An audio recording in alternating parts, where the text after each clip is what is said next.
허경영, 그는 예정된 세계왕제일 어 고구려의 저자.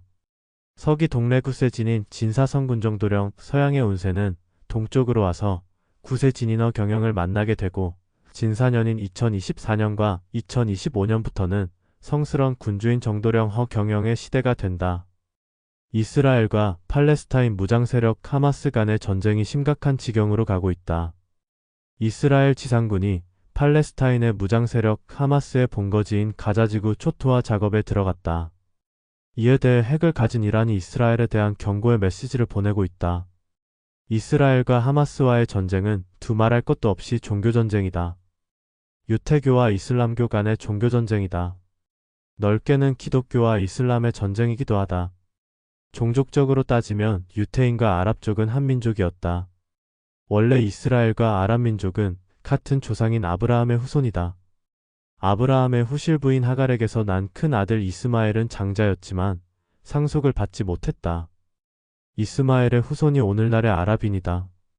이에 비해 아브라함의 정실 부인인 사라에게서 난 이사학은 둘째 아들이었지만 상속자가 되었다. 이사학의 후손이 오늘날의 이스라엘이다. 두 민족은 모두 유일신을 믿는 같은 민족이었다. 그러나 세월의 흐름 속에서 두 형제는 서로 다른 믿음을 가지게 되었고 그것을 기와로 갈라지게 되었다. 세월이 무상한 것일까? 종교적 이념이 냉혹한 것일까? 어쨌든 두 형제는 돌이킬 수 없는 불구대천의 원수가 되고 말았다. 종교 전쟁의 최대 특징을 목숨을 걸고 싸운다는 것이다. 일반 전쟁은 명분과 실리 때문에 싸우는 것이라서 명분과 실리가 사라지면 전쟁은 곧 끝이 난다. 예를 들면 특정 영토에 목적이 있었으면 그 지역을 수복했을 때는 전쟁은 끝난다. 그러나 종교전쟁은 그렇지 않다. 한 종교가 다른 종교를 지배하였다 할지라도 전쟁은 끝나지 않는다. 한 종파가 싸움에서 졌다 하더라도 그들은 종교적 이념에서는 결코 물러나지 않는다. 각 종파의 전쟁 참가자들은 자기 종파를 위해 싸우다가 죽는 것을 신의 영광으로 생각한다. 다음 생은 더 좋은 곳에서 태어날 것이라 확신한다. 아랍에서는 이를 성전이라 한다. 이른바 지하드라고 한다. 거룩한 전쟁이라는 뜻이다. 그들의 전쟁은 물불을 가리지 않는다. 목숨을 초계같이 버린다. 이런 사고방식의 전쟁은 전 세계 모든 종교인들이 갖다. 역사적으로 가장 유명한 종교전쟁은 십자군 전쟁이다. 예수를 신봉하는 기독교도와 알라, 신을 믿는 이슬람교도 간의 예루살렘 성지 쟁탈 전쟁은 온 중동과 유럽을 피로 물들였다.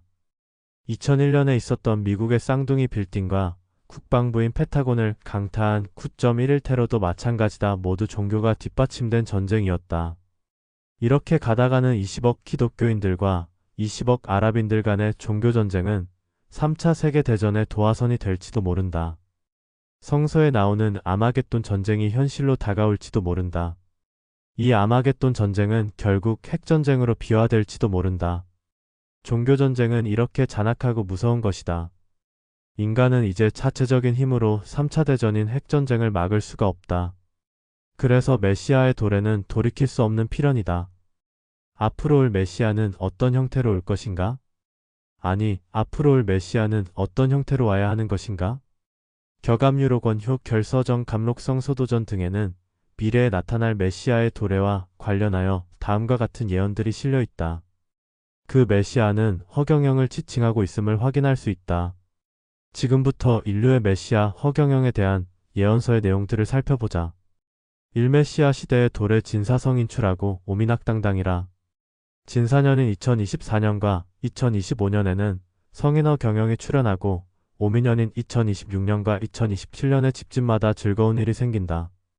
2024년부터 메시아 허경영이 서서히 부상한다는 예언이다.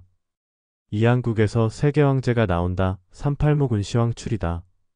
38은 오행으로는 목이고 괴상으로는 진이고 계절로는 봄이고 색깔로는 청이다. 이는 모두 동방을 나타내는 말이다. 이 뜻은 동방인 한국 땅에서 황제가 출현한다는 예언이다. 3메시아를 지칭하는 용어 10수지인이다. 10이란 완성수인 영영이다. 모든 숫자의 0을 곱하면 제로가 된다. 그래서 숫자 영영은 신을 나타내는 영과 같다. 십수지인이란 영의 신비를 직접 행사하는 인물이다. 그가 바로 신인 허경영이다. 사메시아가 거느리는 천사 무극천상 온중왕 온중영 신정도령이다. 격암유록과 성서에는 정도령과 재림예수가 구름을 타고 온다고 하였다. 실제로 허경영의 하늘궁에는 천사들이 구름대처럼 모여있고 사진에 무수히 포착된다. 오메시아의 성씨 메시아의 성씨는 여러 예언서에서 천억걸레, 공전멸병, 여자의 후손으로 나온다. 천억걸레는 하늘이 내린 헛씨 권력이란 뜻이다. 공전멸병과 여자의 후손이란 가야국 김수로왕의 부인인 헛씨성에서 메시아가 출현한다는 얘기다. 육메시아의 출신 성분 하성부지 무부지자다. 메시아는 성을 모르고 애비 없는 자식으로 온다는 뜻이다. 만석직이 부자였던 허경영의 아버지는 공산주의자로 몰려 형무소에 3년 동안 갇혀 있었다.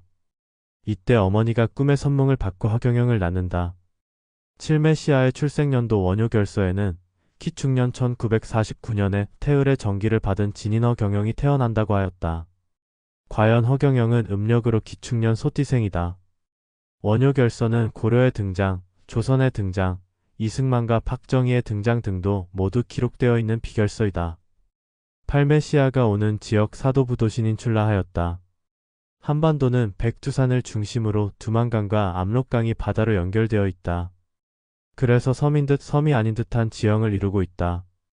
여기에서 신인이 출현한다고 했으니 허경영은 그 중심 서울에서 출생하였다. 구메시아가 오는 나라 편답천하조설래다. 격암유록은 메시아가 오는 나라 이름을 여러 번 조선이라 기록했다. 원래 한국의 국호는 고려 시오알이었다. 시오알이 고려의 영어식 발음은 코아로서 핵이라는 뜻이다. 한국은 세계의 중심 핵이다. 신메시아가 오는 시대 언어도 단시대다. 즉 말과 도가 끊긴 시대에 메시아가 온다고 하였는데 바로 지금 시대가 그런 시대다. 아버지와 아들이 대립하고 조상을 팔아먹는 환부역조의 시대가 이 시대다. 메시아의 도래는 필연적이다. 11메시아가 사용하는 해인법 진인 용사해인법이다. 해인이란 불교 용어로는 깨닫는 것을 의미한다. 그러나 여기서는 도장 즉 글자가 바다만큼 많다는 뜻이니 인터넷이다. 메시아 허경영은 인간학이 극도로 발달한 인터넷을 사용하는 지금의 시기에 온 것이다. 12메시아의 조건 신원서판이다. 신원서판이란 옛날 당나라에서 관리를 뽑을 때 기준으로 삼았던 인재 선발 방법이다. 메시아는 출중한 외모와 언변, 높은 학문과 샤프한 판단력을 가진 자라 하였는데 과연 허경영이 그런 자질을 완벽히 갖춘 인물이다. 13메시아의 위장술 사인불인 견이부지라 하였다. 메시아는 정상인 듯 비정상인 듯 보고도 알지 못하는 사람이다. 메시아는 자신의 신분을 춘향 전의 이도령처럼 위장하고 있다. 이 메시아가 바로 허경영이다. 그는 인류의 심판자로 온 암행어사다. 14메시아가 다스리는 이상국가 지상선국 조선하다. 지상에 세워지는 이상국가는 조선인데 신선허 경영이 다스리는 나라라는 뜻이다. 인류의 메시아 허경영이 다스리는 나라는 33정책을 통해 플라톤의 이상국가처럼 철인이 다스리는 나라가 된다. 15메시아가 다스리는 천년왕국, 천년대운계령국이다. 성서의 요한계시록에는 재림 예수가 새하늘 새 땅에서 천년왕국을 건설할 것이라고 하였다. 격암유록은 계령국이라는 천년왕국을 건설할 것이라고 하고 있다. 성서와 놀랍도록 닮은 기록이다. 16메시아가 다스리는 인류의 수명 불로장생화 선국이다. 불로유에 대한 격암유록의 예언이다. 대한민국을 비롯 메시아가 다스리는 나라는 불로유로 인해 평균 수명이 불로장생 길어진다는 뜻이다. 참으로 뜻깊은 격암유록의 예언이다. 17메시아의 거룩한 가르침 보혜사 성의 인출이요 도교통솔 보혜대사이다. 도를 가르치는 인류의 대스승이 보혜사라는 이름으로 온다는 예언이다. 보혜사란 기독교의 성령이다. 천년왕국을 이룩할 허경영의 거룩한 가르침을 예언한 것이다. 18메시아가 주재하는 곳 성산성지우명지요 만세 불변한 심처다. 허경영의 하늘궁에는 성산성지와 우명지가 있다. 고령산이 있고 땅이 흔들릴 정도의 우명성 소름 소리가 들리는 곳이다. 하늘궁은 만세 불변의 안심처다. 19메시아가 주는 깨달음 시지강도절부지요 시지부지절부지다. 메시아가 하늘의 가르침을 가지고 지구에 왔건만 철부지 지구인들은 그를 깨닫지 못한다는 말이다. 인류는 허경영의 불로유라는 위대한 선물을 아직도 이해하지 못하고 있다. 20안티 세력들에 대한 예언 사탈인 심실도병. 뱀이 선한 인간의 심성을 침탈하여 도를 잃어버리게 하는 병을 퍼뜨린다는 뜻이다. 격압유록은 메시아에 대한 반대 세력 즉 안티들에 대한 기록도 남겨놓고 있다.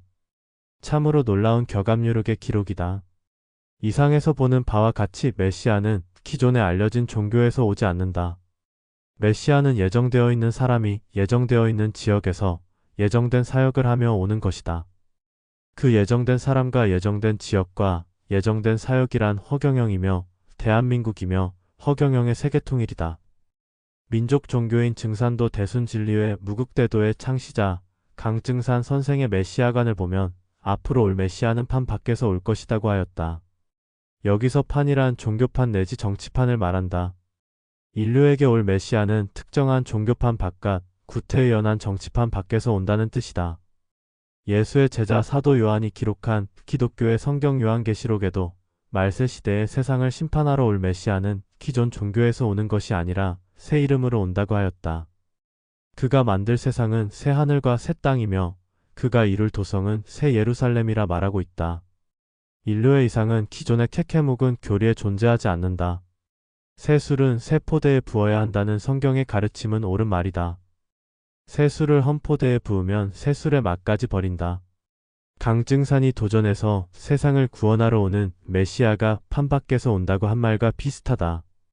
모든 종교인들은 강증산과 사도 요한처럼 자기 종교의 아집에서 벗어나야 한다. 앞으로 올 메시아는 절대로 특정 종교에서 나와서는 안 된다. 이스라엘과 하마스의 종교전쟁에서 보듯 메시아가 특정 종교에서 나왔다가는 그 메시아의 꿈은 하루아침에 산산조각이 나고 만다. 자기 종교의 교리와 도그마에 빠진 각 종교의 전사들이 바로 타 종교의 메시아를 총과 칼과 핵으로 공격할 것이기 때문이다. 그러므로 미래에 올 메시아는 모든 종교의 종파 이념을 초월한 자라야 한다. 모든 종교의 꿈과 이상을 하나로 아우르는 메시아가 되어야 한다. 인류의 이상과 꿈과 희망과 미래를 이루어줄 수 있는 메시아는 허경영이다. 그는 태어날 때부터 인간의 모습이 아닌 신의 모습으로 태어났다. 허경영은 인간끼리의 양성결합으로 태어난 것이 아니라 하늘로부터의 영성결합으로 태어났다. 영성결합이란 신이 정결한 인간 여자의 몸에 들어가서 스스로 잉태했다는 말이다. 쉽게 말하면 허경영의 탄생은 성서에서 예수가 동정상태의 어머니 몸에서 태어난 것과 같이 태어났다는 말이다. 이른바 허경영의 동정성 모잉태론이다. 그러므로 허경영은 인간이 아닌 신인이다. 신인이기 때문에 허경영의 에너지는 인간의 에너지와 정반대다. 인간의 에너지는 써는 만큼 줄지만 허경영의 에너지는 써는 만큼 드러난다. 허경영의 에너지는 스스로 빛을 발하는 무색 무취의 발광체이다. 이에 비해 인간은 발광체로부터 빛을 수동적으로 받는 반사체이다. 허경영이 신인이란 완벽한 증거는 영원히 썩지 않는 불로유를 통해서이다. 지난 여름에도 허경영의 불로유는 썩지 않았다. 불로유는 그 뜨거운 한여름의 떼약볕에서도 부패되지 않았다. 우유병이 후끈거릴 정도로 온도가 높았지만 변질되지 않았다. 신이 아니고서는 이런 기적을 일으킬 수 없다. 허경영의 불로유는 인간 과학의 한계를 넘은 신의 물질로 증명되었다. 불로유는 허경영의 신성과 메시아적 카리스마를 나타내는 강력한 증거물이다. 인류는 허경영으로 인해 새로운 차원의 우주과학을 인식해야 한다. 허경영에 대한 인식을 근본적으로 바꾸어야 한다. 그리고 허경영에 대한 재평가를 시작해야 한다. 허경영에 가하는 박해는 중단되어야 한다. 인류는 허경영으로 인해 새로운 차원의 과학 발전을 모색해야 한다. 허경영은 전무후무한 인류의 대스승이다. 허경영에 필적하는 대과학자 대영성가는 전에도 없었고 앞으로도 없을 것이다. 인류는 허경영을 통해 대유토피아와 대파라다이스의 세계를 꿈꾸어야 한다.